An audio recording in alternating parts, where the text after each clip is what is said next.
Okay, here we go with another installment of adultery. Gotta talk about it.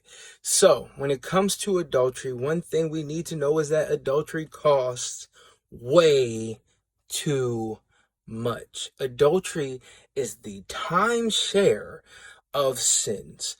Adultery looks nice and light on the front end, but in the back end, you're going to be paying out the cheeks because adultery has a lot of back end costs. Just like a timeshare, you go and you're thinking you can afford it, and then by the end of the game, you have paid $8,000 for 1 week in like a timeshare in a very obscure place. It's never like a regular place. It's always somewhere you never really wanted to stay anyway. So, adultery costs too much. Let's go to the Bible and talk about it.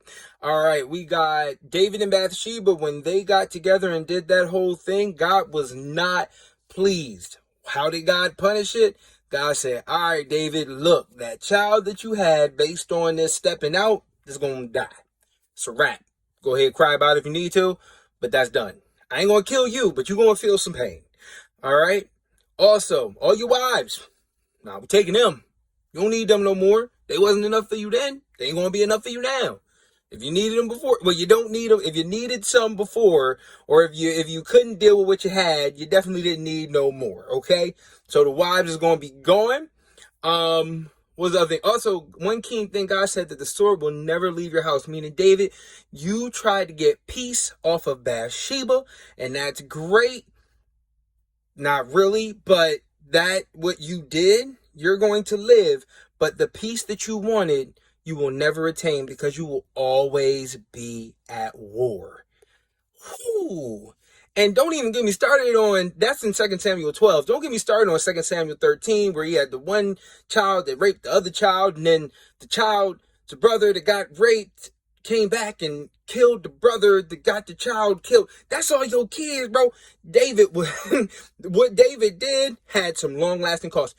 You don't need to pay that stuff, okay?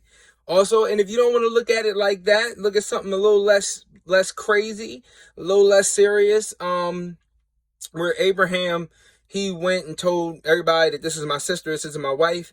His son goes and does the same thing 6 chapters later in the Bible. Yup, does the same exact move. So think about the moves you could be passing down. You don't want to pass down anything to future generations that could be painful to them. So that's 2 really bad examples of when adultery costs too much. You can't afford that timeshare. Let it go.